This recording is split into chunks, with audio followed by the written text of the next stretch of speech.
Hello and welcome to Norwood News. Today is Friday, March 29th. I'm Kiki Thaxter. And I'm Krista McDonald. It's great to have you with us as we end another week here in Norwood. This week on Norwood News, local historian Patty Fanning has a new book.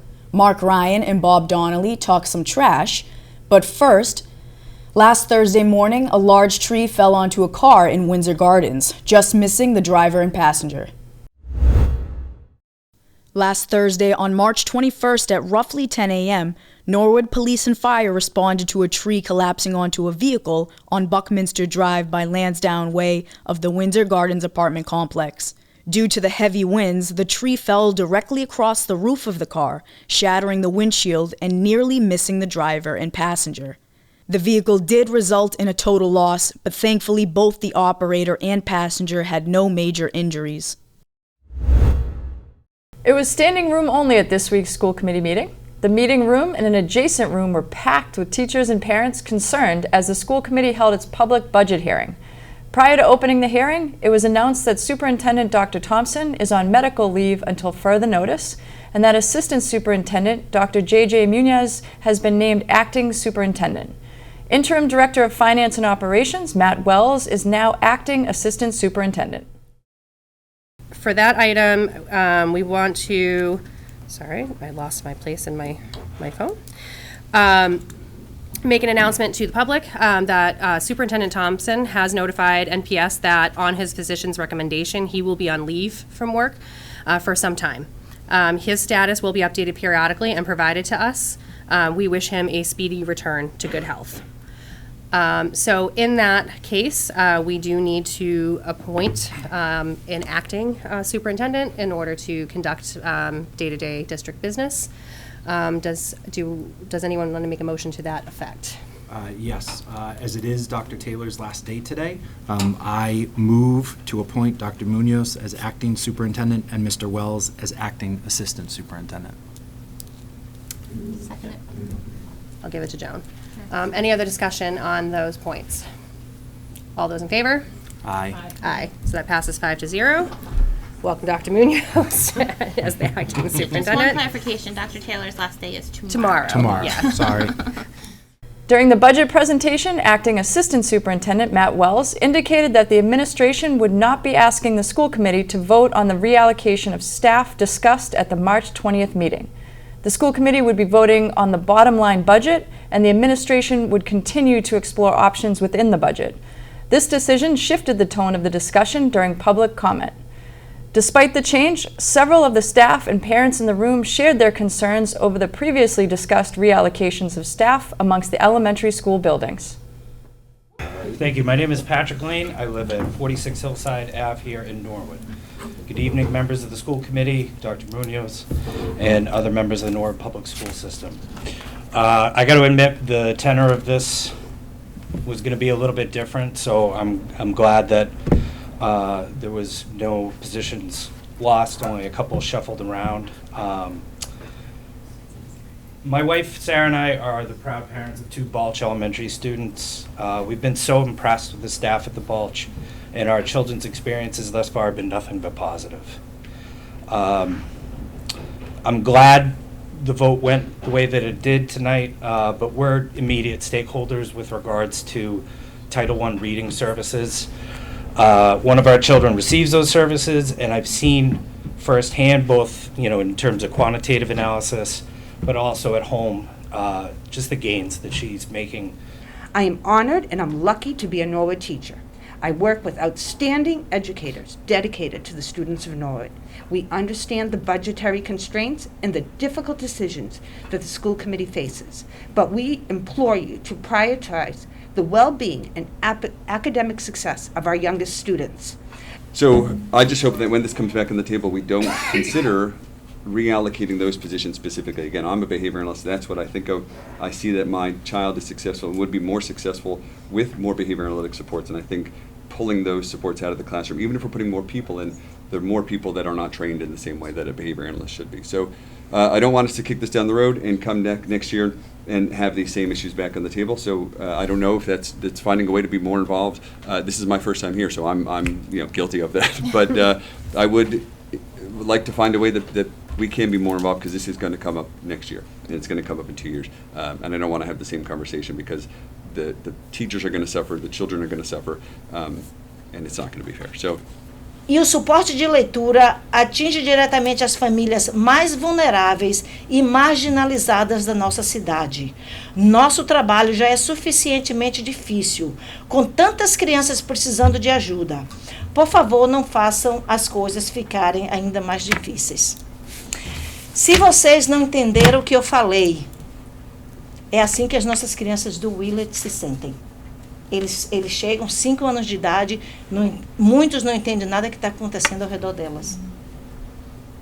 That's what our kids at the Willett School face. And we're asking you for compassion. These children are the future of our country. Let's not forget that. Thank you. The school committee passed its budget at $61,211,003 with a 4-to-1 vote. This meeting is available on demand and is now airing on the NCM government channel. When Norwood News returns, the Easter Bunny pays a visit to some local pups, Patty Fanning talks about her new book, and Ron Marshalsea has the latest in sports.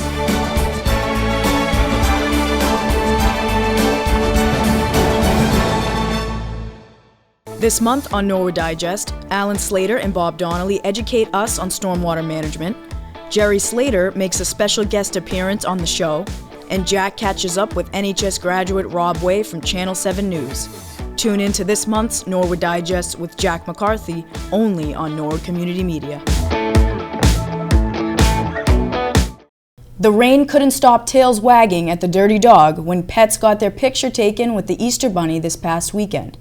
The event was to raise money for Charlie's Angels Pet Initiative, and president and founder of the nonprofit Candy Finch talks about the day. Today is our Pictures with the Easter Bunny event. So we have pictures being taken, we have snacks, and we're raffling off an Easter basket. We have tattoos for the kids, and we have some t-shirts and mugs available for anybody who's interested. And we're giving out snacks for dogs and for people. And we've signed everybody up for a raffle for the Easter basket that we have here that Sue Jacobs made for us. And pretty much you get your nails clipped. Everything's donation. So when you get your picture with the bunny, it's $15 for nail trimming. And then, just like I said, snacks and stuff like that. I came here to this event to help out Charlie's Angels Pet Initiative. They've helped me a lot with my dog, my grand dog Wilbur, who my daughter left to me when she passed away 2 years ago. They've helped me with his food and his snacks, and having a dog of that size is hard to keep. When you're an older woman, or any person actually, if you need any help, try to get in touch with Charlie's Angels, or if you know anybody that needs to have help, you can get in touch with them. You can go on their website. Wilbur is a special dog, as you probably saw today. He's a big old friendly pit bull. He's a great dog, and we're happy to help, and we're there, and we stay in touch with her, and she's been amazing, and we're also helping her with Wilbur. She has bad shoulders, so it's hard for her to walk Wilbur, so our trainer Sierra is actually working with Wilbur to help not strain on the leash and stuff, so she can actually enjoy her walks with Wilbur. And the enjoyment of seeing all these beautiful dogs running around, it's been great. And I have to say, we've had all but one of the dogs that we've helped actually has been here today. It's good to see them after you help them. You don't ever get a chance sometimes to see the outcome, and they're all doing great. We've just had a lot of dogs here that we've helped, and it was nice to see. So if you don't get anything out of today, that's a good takeaway. Library Director Clayton Cheever is back with some exciting events and book recommendations at the Morrill Memorial Library. Here's this month's edition of Morrill Moment. Greetings, library lovers. Welcome to the Morrill Memorial Library, Norwood's public library for everyone. I'm Clayton Cheever. I use he, his pronouns, and I'm your library director. On Thursday, April 18th, we're welcoming Parents' Choice Award winner Motoko for 2 origami programs. At 10 a.m., Motoko will share folk tales and paper folding with children ages 5 and older, and later that same day, at 1, she'll present a similar program designed for teens and kids ages 11 and up. These programs are made possible by funds from the Friends of the Library and a grant from the Norwood Cultural Council. Registration is required, so reserve your spot today. This year, we're hosting our 3rd annual Peeps Diorama Contest, starting on Tuesday, April 16th. The theme this year is Local Peeps, celebrating our hometown of Norwood. Pick up a kit and get all the rules here at the library starting the 16th. Make sure you share photos of your completed diorama by 8 p.m. on Tuesday, April 23rd. Vote for your favorites before the library closes on Wednesday, May 1st, and watch for the winners to be announced on Friday, May 3rd. I cannot wait to see what people come up with this year. We're talking poetry with Worcester Poet Laureate Oliver de la Paz on Tuesday, April 23rd. Come celebrate National Poetry Month with us and make sure you register so we can reserve a seat for you. This program is possible because of the support from the Friends of the Library. As the weather warms, many of us turn to gardening with renewed interest. There's a Chinese proverb that says the best time to plant a tree is 20 years ago, and the second best time is now.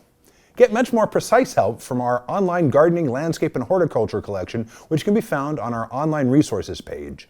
This collection of reference sources and journals is provided by the Massachusetts Board of Library Commissioners and the Massachusetts Library System, with support from the Institute of Museum and Library Services. I brought a few books with me today to share with you. In honor of Earth Day, I have Christo and Jean-Claude Wrap the World, the story of 2 groundbreaking environmental artists, by Jean Neri, illustrated by Elizabeth Hadel. Christo and Jean-Claude were a couple who redefined public art with their breathtaking installations. This is a story of passion, perseverance, and the ability to see the world not for what it is, but for what it could be. From the artistry of Christo and Jean-Claude's environmental wonders, we transition to the poignant tale of Victoria Jones in The Language of Flowers by Vanessa Diffenbaugh. This adult novel unveils the Victorian art of flower communication, revealing how the most delicate of gestures can convey the deepest of meanings. As the protagonist discovers her gift for helping others through the language of blooms, we're reminded of the enduring power of connection and the hope that blossoms when we dare to let others in. As we embrace the art of communication through flowers and the beauty of nature's language, let's also rediscover the joy in our living spaces with Marie Kondo's Kurashi at Home. This guide is more than just tidying up. It's about creating a home that reflects the best parts of life and sparks joy every day.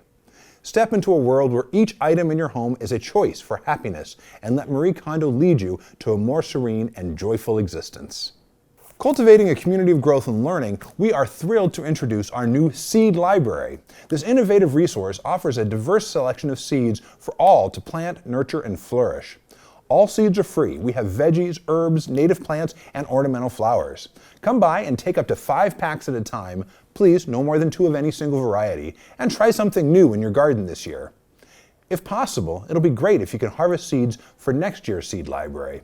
Keep on the watch for related workshops throughout the year. Related to our Seed Library is our Library of Things. Visit our website and browse our Library of Things from the Books and More menu to see what other treasures we have waiting for you. Before I sign off, I want to thank our dear friends of the library. This month, they provided the funds for April break programs, including the Bead Bonanza, the Origami and Talking Poetry programs I told you about, Birds in Your Backyard on the 11th, a performance of Judah LeBlanc's one-person play, The Expiration Date, on the 13th, and Swifties Unite. The Friends Book Sale is a great place to find a fantastic tale or two and support the friends who make possible so much of what we present here. Thank you for supporting them so they can continue to support us.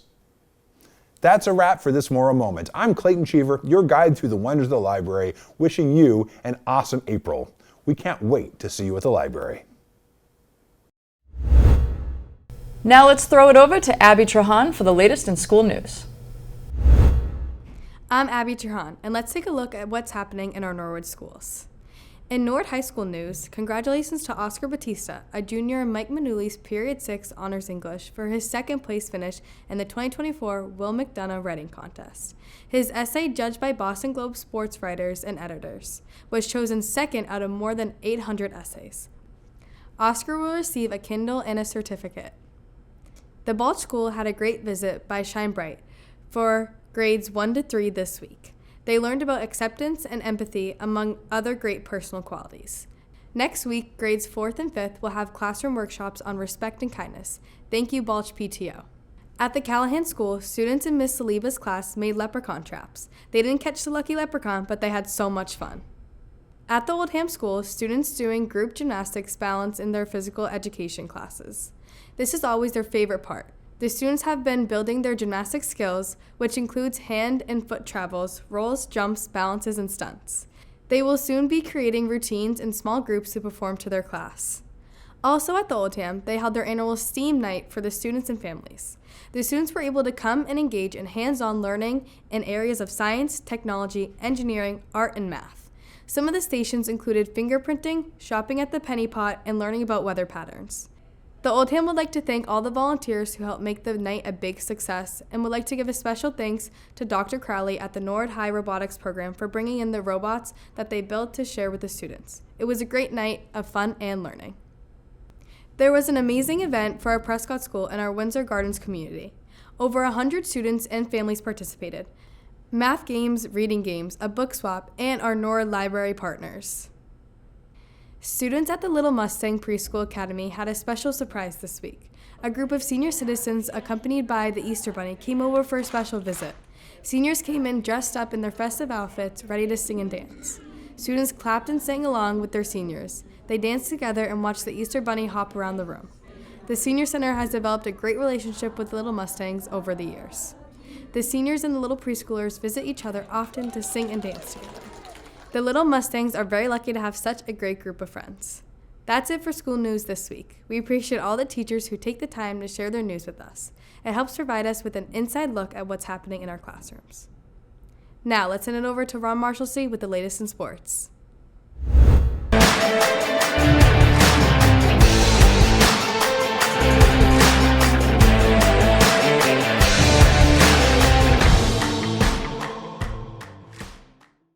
I'm Ron Marshalsea, and this is your Sports Update. Spring sports are mere days away, so let's get into how each team is starting their seasons. The baseball team begins the spring with a game against Hopkinton away on April 2nd, starting at 5 p.m. The Mustangs then host the Medfield Warriors on Thursday the 4th at 4. The softball team also travels to Hopkinton on the 2nd and hosts Medfield on the 4th at 5 and 4 o'clock, respectively. The boys lacrosse team, now officially back to the Norwood Mustangs instead of Deadwood, begins their season on April Fool's Day when they head over to Norton for a 5 o'clock showdown with the Lancers. Girls lacrosse takes on Hopkinton at home on the 28th at 4:30, and then they head to Medfield on the 1st, game starting at 5:30. Both the boys and girls track teams start their seasons at Westwood on April 3rd at 4 o'clock. The boys volleyball team begins their spring campaign with 3 straight home games. Medfield on the 28th at 4, Dighton Rehoboth on the 1st at 4, and King Philip on the 4th at, you guessed it, 4 o'clock. The boys tennis team heads to Hopkinton and hosts Medfield on the 2nd at 5 and the 4th at 4. The girls tennis team hosts Hopkinton and heads to Medfield on the 2nd at 4 and the 4th at 4. In collegiate news, as of recording this sports update, Endicott baseball is now sitting at 14-1, and that's thanks to a solid team including Norwood High's own Robbie Wachowski. Wachowski is hitting .259 with 1 home run and 11 RBIs on the season so far. Endicott is running through opponents at the beginning of the season, beating Framingham State 18-6 and Suffolk 23-2. NCM will be keeping up with Wachowski and the Endicott baseball team and will update the community if the team keeps on rolling. And that is all I have for this sports update. I'm Ron Marshalsea, and Norwood News will be right back after this break.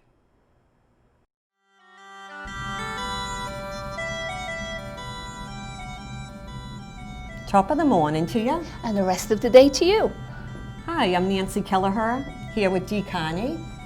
We are from the Norwood Senior Center, here to promote our trip going to Ireland. The trip will be on October 23rd through November 1st. If you'd please reach me at 781-762-1201, extension 4, to sign up. Slots are going quick. Take it away, Dee. So, join us for a pint of the black stuff in Dublin's fair city and travel on to medieval Kilkenny.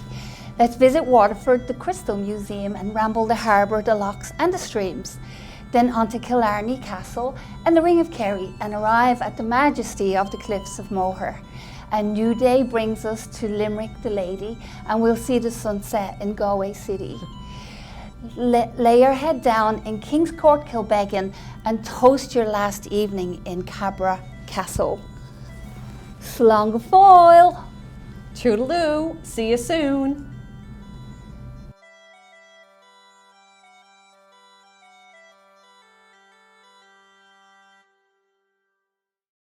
In government this week, the Board of Selectmen met in the Harry Butters Chambers at Town Hall this past Tuesday night. Appointments included Liz Holgrell, who was there as the program coordinator for the Norwood Coordinated Family and Community Engagement Grant, to propose a story walk on the Dean Recreation Area. Afterwards, the NHS wrestling team got admiration and congratulations from the board for their excellent seasons on the mat, and wished best of luck to the two senior captains, TJ Wyman and Nate Sue. And finally, the board approved to close Central Street for the 4th year in a row. Submitting a request to close the portion of Central Street along the town common to permit picnic tables to be set up for the summer season.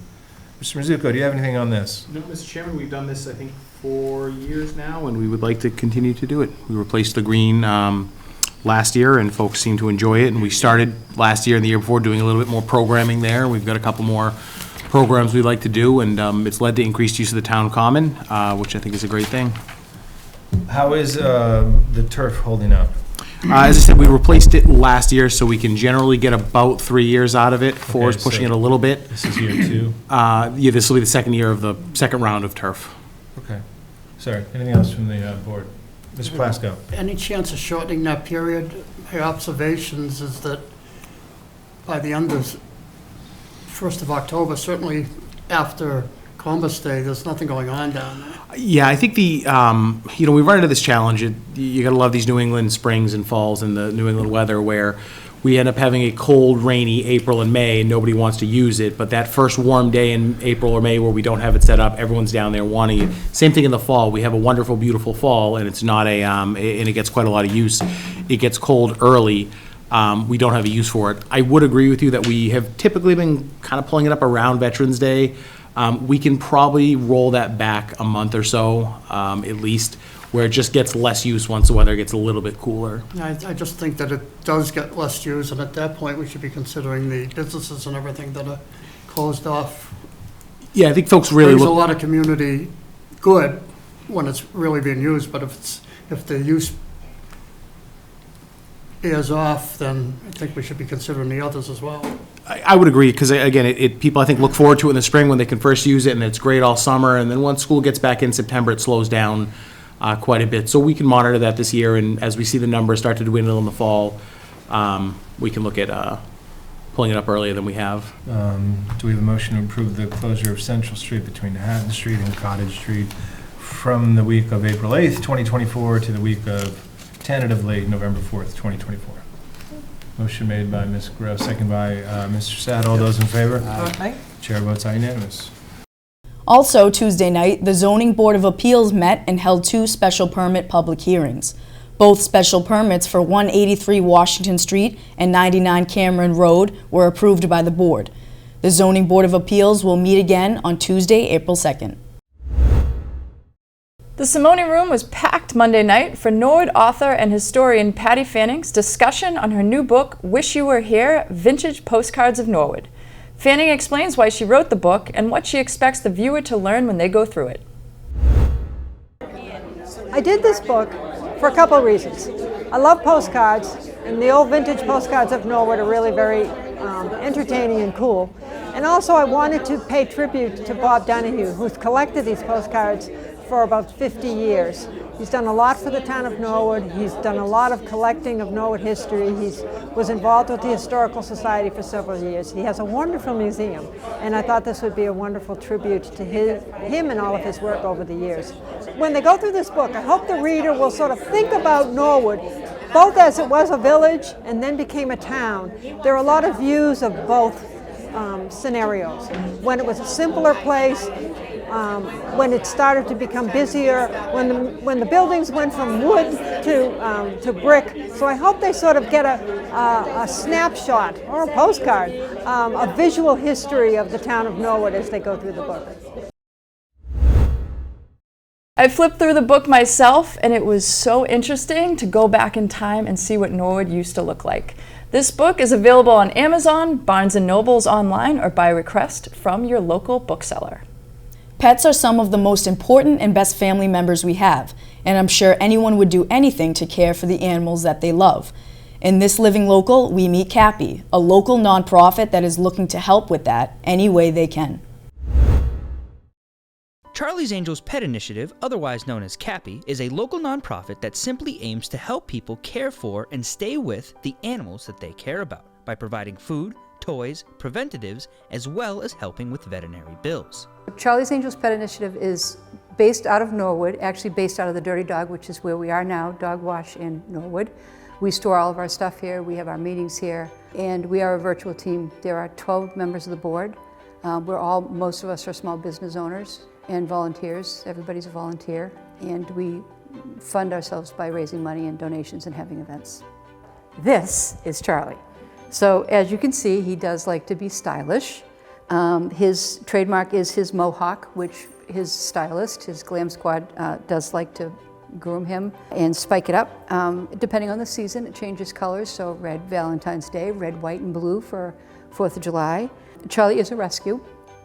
I got him from Friends of Homeless Animals in Rhode Island in 2016. I think he was 7 months old. Everywhere I go, he's there. He rides on the back of the bike from time to time. He has his own goggles and helmet. Candy Finch, the president and founder of Kappy, didn't start out her career in the nonprofit world. None of this was in my background. I was in corporate America. I had global titles in 2 $10 billion companies, traveling the world, making a ton of money. I left corporate America in 2013.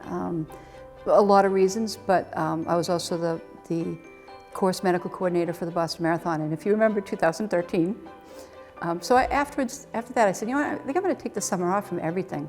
I did, and then starting a nonprofit, which I definitely had no experience. So the moral of the story is, what was I thinking? But I'm happy I did it. I'm glad I did it. Charlie's Angels Pet Initiative leads the pack in making sure owners can keep and care for the pets that they call family. Well, I don't think, and people can correct me if I'm wrong, but I don't know of anything out there that's like us. Our primary goal is to set up food pantries and make sure that people who have pets can afford to keep them. So they have to have food, they have to have accessories like leashes and collars and beds and water bowls. And they also have to have vet bills covered because they can't afford it. I think my main thought is that people who probably need a pet the most are probably the people who can't afford it the most, if that makes sense. And we don't just do dogs, by the way, we also take care of cats, bearded dragon, and 2 parrots so far. So we don't discriminate against pets. That pet's important to you, it's important to us. We don't shame people, we don't judge. So if somebody has to rehome or they can't afford, we don't judge. We just want you and your animal to be fine. That's it. While they do have food stored at Dirty Dog, Kappy also has multiple other dog food pantry spots around town. The food pantries that we have set up right now are currently at the Norwood Food Pantry in Norwood. We're actually helping them and subsidizing and or supplying their food that they're handing out to their clients. We also have a shelf in the Norwood Senior Center. They actually, we have a shelf there, so that gets replenished. One of our volunteers drives around and replenishes all the food. And we deliver to people when we need to. I know we've delivered to a couple houses where the people couldn't get out. So we'll do whatever we need to do as best we can to help in any way we can. It's definitely getting to meet all of the community members and their pets, of course, too, and all of the stories that are truly so devastating, but then getting to help in some way. Because it sometimes feels like, oh my gosh, what else can we do? We want to keep these pets with people that they're comfortable with, and it's hard sometimes with finances, and so if we can keep them together, that is the best. It's the best ever. So this is Pookie. He is one of the sweet pups that we've had the opportunity to help through Charlie's Angels. Pookie unfortunately lost his human mom to cancer, and he was willed to a family friend, and Pookie, being medically complex, had some really large vet bills that needed covered. And so we were able to help cover the cost of cataract surgery, a mass removal. Yeah, here you go, buddy. And eye drops and regular medications. He's also diabetic and so needs regular insulin injections. And that, as you can imagine, vet bills are crazy. So we are able to help him stay healthy and happy and really comfortable. And we're so proud of that opportunity. While any town would be happy to have a nonprofit like Kappy in their community, Candy is happy that she picked Norwood. I love Norwood. I love the community. I think, you know, it's a very welcoming committee up at town most of the time. But I think it's a great community, and I love Norwood. My business is located in Norwood, so even though it's a virtual company, I am listed as a business in Norwood. I love it. And all the donations, again, I want to point that out, every penny goes to the organization. It does not, nobody gets paid. Charlie's Angels Pet Initiative is not a shelter or a rescue, but they are always looking for donations. You can donate with money or even donate your space or place of business as a location for an event. Sharing Kappy's posts on social media is just as good to help get the word out, and if you'd like to learn more about Kappy, you can go to charliesangelspetInitiative.org, and that's Charlie spelled C-H-A-R-L-E-Y.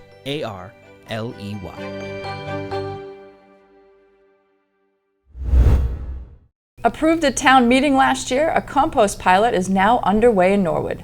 Selectman Bob Donnelly and DPW Director Mark Ryan explain the program and talk some trash.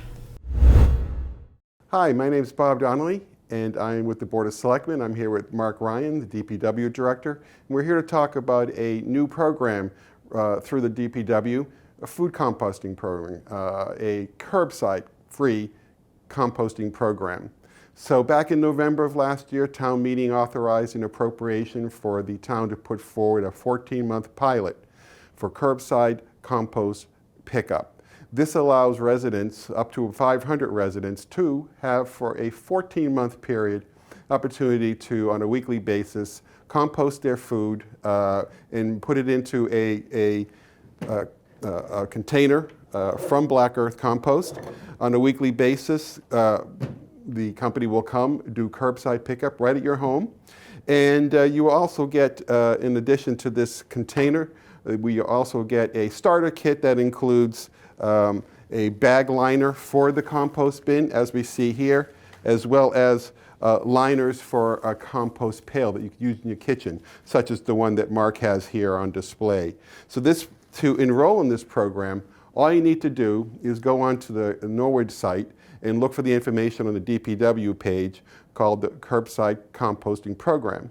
You can also go to blackearthcompost.com directly and enroll there. Once you get to the site at Black Earth, just type in your address, your Norwood address. It will bring you to the page that you need to register for the free compost program. So again, it's effective May 1st of this year. We're currently enrolling people. We're up to about 325 as we meet here today. So we still have room for another 175 folks. Middle of April, we'll start distributing the composting materials, the starter kit, again, the bin and the bin liners. And then on May 1st, we'll have a day of the week selected, and you will see all over Norwood these little bins to collect your compost. You know, Norwood probably disposes around 1,600 tons a year of food scraps. And, you know, that's a problem for a couple of reasons. One, food scraps in landfills create methane gas 4 times greater amount than regular items that are decomposing in a landfill, so that's bad for the environment. And then from a town cost, the trash costs for 1,600 tons, it's around $450,000 a year. So we really have to start looking at it from a financial perspective to try to reduce the amount of items we throw away. And the first one we want to really take a hard look at is the food scraps. So we encourage you to take a look at this program. As Bob said, it's free. Black Earth Compost manages it all. They have a great website. They will deliver the items to you. They will schedule the pickups, as Bob said, weekly. And it's been a great partnership with them so far. And as Bob pointed out, we have these kitchen countertop pails that you can have at your house. We provide them here at DPW for substantially lower cost. We buy them for $30, but we only charge the residents $10, and that's because we have the benefit of some DEP grants. So really encourage people to look at that, to start thinking more about food scraps, how much we throw away, because as much as we can get out of the waste stream, it's good for the environment and it's good for the town budget. So items that can be composted, when you register on the enroll in the Black Earth program, you will have information that will tell you what is compostable and what isn't. So what I have here is actually the little chart that Black Earth presents when you go to their website. It's a pretty extensive list of food waste products that can go in there. Just very briefly, I'll just name a few here. You can get coffee grounds and filters. You can get eggshells and eggs and eggshells, meat and seafood such as bones and shells and raw seafood can go in there. Fruits and vegetable, dairy, including cheese and yogurt, pasta, grains, bread, cookies, cakes, candy, nut and coconut shells. Even can put cooking oil and grease. And there are some household items that you can also recycle into your bin, including wood, natural wood, cotton balls, wine corks, pest food, house plants and flowers, and things such as that. So again, you go to Black Earth, you'll see the list of compostable things you can do and things that you cannot do. So again, encourage people to go on the Black Earth site and take a look at what you can do to compost food. The more we can divert things such as food scraps out of the waste stream, out of the collection on the weekly basis for trash, and getting them to a more environmentally sustainable stream such as composting, the better we're going to be. We hope that this program will help encourage people to divert from their trash into composting, and hopefully over time we'll also see that we'll be putting less trash into the weekly curbside program there. And you know, we're paying $238 a ton for trash, so anything that we can do to reduce that tonnage is going to be an advantage for us. We'll want to give a shout out to the Sustainability Commission for a group of volunteers that has been working on a variety of initiatives and programs over the last few years, and this has been one of the major goals that they have put forward. So I'm very happy that we've partnered with them as well to put forward a program that I think people are going to really like. Thank you. Well, that's all for Norwood News. To stay up to date with Norwood Community Media, follow us on Facebook, Twitter, and Instagram. We're going to leave you with a list of upcoming events being covered by Norwood Community Media. As always, thank you so much for watching. Have a great weekend. Have a great weekend, everyone.